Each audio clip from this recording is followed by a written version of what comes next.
Now this house was built in the 60s and the ceilings were low, about 7.5 feet. Which is what we're looking at right here. Right. Now Jeremy's a tall guy and he would have loved to raise this whole ceiling. Sure. I could have done it except for two things. We have a toilet and a sink over here and a bathtub over here. Plumbing's going to be in the way. So you need a chase to run all that plumbing. Right.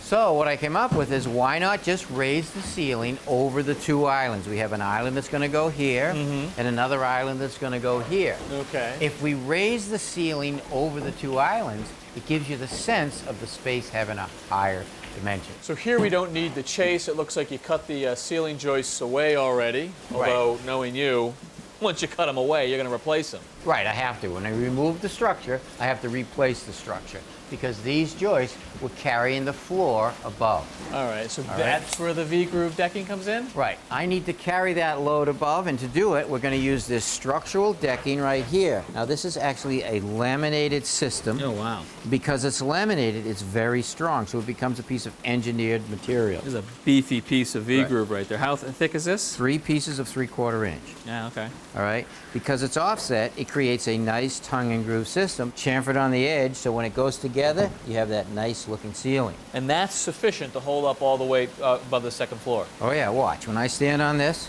this doesn't move at all. Now look it, here's a piece of 2x4. Oh, I stand on that, that really bends. Perfect, all right. So are we ready to put this in? You sure are? You want to give me a hand? Sure. All right. First, we're going to install a double 2x8 along the side of our new opening.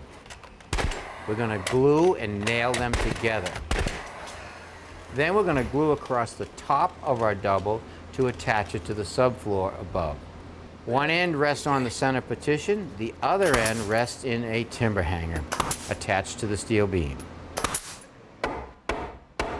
Now to carry the remaining part of our floor joist that were cut off, we have to install a double 2x8 header and mount that on a couple of hangers.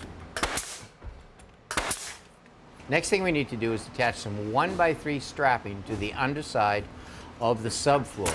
We'll glue and staple that in place.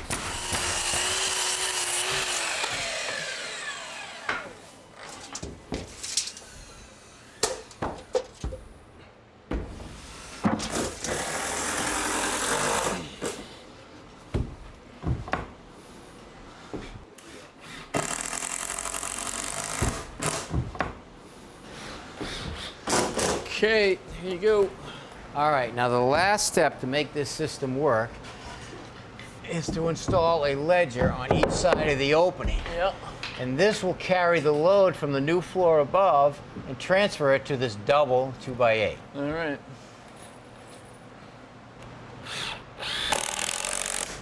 All right, and so now we've got a second island going right here, so another cavity that we're going to trim out the same way? Exactly the same way. Perfect. And then when that fur decking is up, what do you think about finishing it?